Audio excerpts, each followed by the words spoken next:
Hi, I'm Jimmy Chang, and we're here to talk about proving trig functions. Now, when you're proving trigonometric functions, oftentimes you're going to end up using a few things such as Pythagorean identities, or actually any kind of identities or definitions that go along with the trig functions. So, depending on what it is that you're asked to prove, here's a couple of things to consider. As we talked about just now, one of the things you might want to consider is the use of Pythagorean identities to help prove trig functions. Now, here's just a couple of them to consider.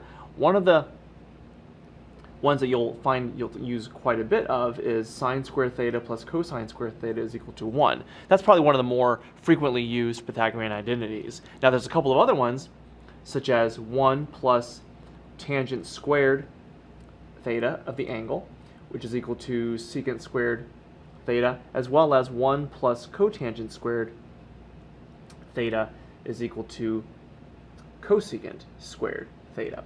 Now, in addition to these identities, you may be asked to use some reciprocal functions. For example, you may be, when it comes to proving trig functions, you may be asked to use the fact that secant theta is equal to 1 over cosine theta, or cosecant theta is equal to 1 over sine theta. Now, these are just a couple of demonstrations, but you might ask to use what sine and cosine are in terms of reciprocal. So, for example, cosine theta, you might be asked to use the fact that it's 1 over secant theta, and similarly that sine theta is 1 over cosecant theta. So depending on what it is that you're trying to prove, you may be asked to use the various Pythagorean identities or reciprocal definitions. So I'm Jimmy Chang, and there are a few tips on proving trig functions.